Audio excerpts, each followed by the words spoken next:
Hi, this is Frank Taylor with Nature at Your Door. I'm just outside my door this morning, about 100 yards from my door actually, where I have some maple trees. And depending on where you live, you may have some maple trees just outside your door as well. I want to dedicate this episode to maple water. This is a cold, cool, refreshing drink full of antioxidants and electrolytes and naturally low in sugar. All organic. That is such a refreshing treat at this time of the year.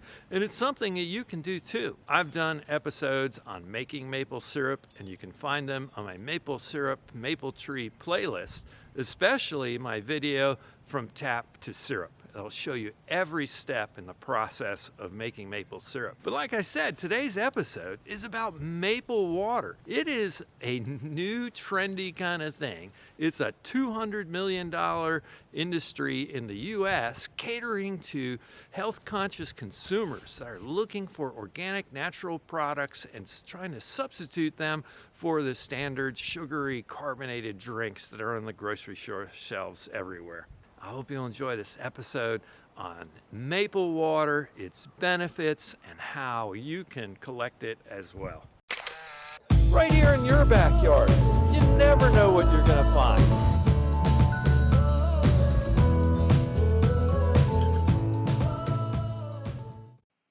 When we say maple water is trending now, well, it's actually been around for thousands of years and we didn't discover it. Typically, we associate maple water and maple syrup with Vermont, but long before European settlers arrived, native indigenous peoples used the resources from maple trees. First Nations people of Canada have a traditional story of how maple water was discovered. Maple water, according to oral histories, was discovered by indigenous First Nations people who noticed squirrels drinking from the trunks of sugar maple trees in northern maple forests. And they tried it and they found it was, in fact, a crisp source of clean, fresh water with a hint of sweetness. So the First Nations people used it as a tonic as well as relying on maple water during times of drought and famine. So many different trees can be tapped for their sap. A lot of people think of sap as a very sticky, thick substance. In fact, the sap we collect from these trees is very watery and only 2% sugar. You can tap silver maples, red maples, sugar maples, Norway maples, and you can even tap birch trees and walnut trees as well for also refreshing and delicious beverages. Today, I'm going to tap a red maple tree. In this area around me is a grove of red maples. At this place in the Appalachian Mountains in Southwest Virginia, I only got red maples here. There's a lot of different tapping systems, and I don't advocate any one. You can check them out online. They're easy to find. My system uses this metal spline, a 17/16 drill bit, and my favorite tin buckets, because this reminds me of the old-timey ways in Vermont. And so I'm going to show you how I tap this tree. I've got my hand drill with a battery and the 7/16 drill bit. And I'm going to pick a spot about 3 feet up off the ground, and I'm going to angle the hole a little bit so it's not exactly horizontal, but leaning back towards the tap a little bit.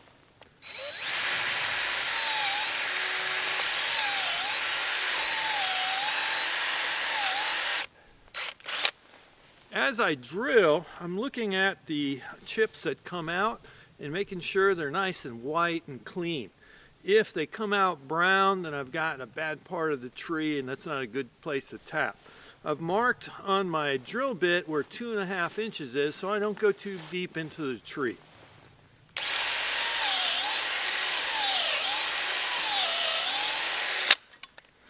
I'm going to make sure the hole is clean. I've got all the sawdust out and I can see it already. The sap is starting to flow.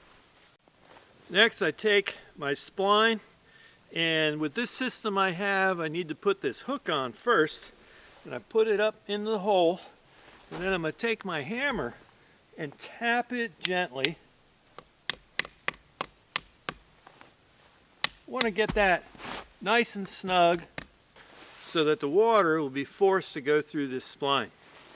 I don't know if you can see already, it's dripping out. This is going to be a good one, I can tell. So I hang my tap on here. Now I'll take my lid, and with this system, the lid fits on just like this. And the function of this lid is to keep debris from falling in, squirrels from falling in, possibly bird poop from falling in, and extraneous materials from falling into the bucket. So I'm smiling because within a few minutes that I was just resetting my camera, the flow started in the bucket. And you might be able to hear that water falling into the bottom of that tin bucket. I expect that within the next few hours, I'll have at least a quart of maple sap there, and I can show you how delicious it is to drink. The best time to tap trees is somewhere around this time, between February and March, depending on how north you are.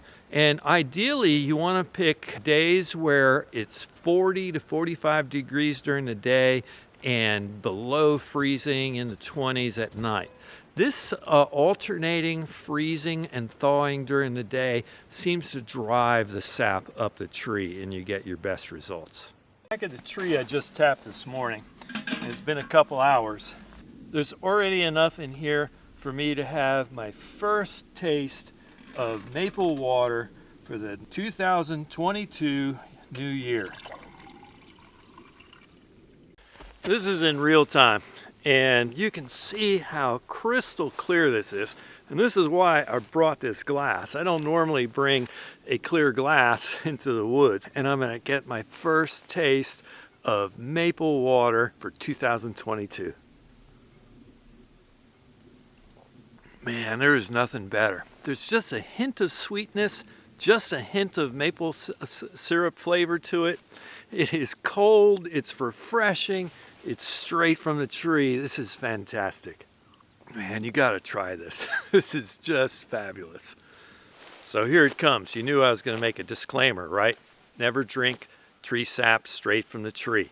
While it's in the tree, it's pure, but as soon as you cut into that tree, you can inoculate it with bacteria, and there's things that can fall in that can. So realistically, you should sterilize it first. I'll take a glass like this and use a SteriPen, or you can boil it, or you can filter it with any one of camping filters. So sterilize it before you drink it. I took some chances here today because it just came out of the tree. It's only 2 hours old. It's 40 degrees outside. There's no chance for bacteria to grow right now. So I went for it, and it's really amazing. A lot of websites and companies who sell this water commercially will tout many of its health benefits.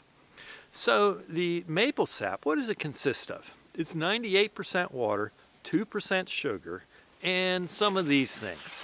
It includes minerals like potassium, zinc, calcium, manganese. It has amino acids in it, oligosaccharides, organic acids, phenolic and bioactive compounds. So it's full of all kinds of good organic stuff. So many folks promote it as good for digestion because it contains many probiotics and natural sugars that will enhance the digestive process and the bacterial flora in your intestines. Others will say it's great for people with diabetes because it contains abscisic acid, and that has been shown to help reduce blood sugar levels. Maple sap is said to contain as many as 24 different antioxidants. These antioxidants can help reduce damage from free radicals and reduce inflammation and work against inflammatory diseases. Maple sap is said to be full of electrolytes, so therefore it should be really great for rehydration. There's some that say you'll hydrate faster, and your body needs these electrolytes to function at its maximum capability. Maple sap has often been compared to coconut water, but coconut water contains twice the amount of sugars as maple sap. The biggest thing for me is that it's far better to drink maple sap than these heavily sugared carbonated beverages that are sold everywhere. Well, I hope you enjoyed this episode of Nature at Your Door, filmed right here at 2,700 feet in the Appalachian Mountains of Southwest Virginia. I hope you learned some things about maple water, and maybe you'll give harvesting a try. I love hearing from my viewers. Please leave me a comment, and I'll get back to you as soon as I can. And if you really like what I do, please subscribe and give me a like. Thanks for watching Nature at Your Door.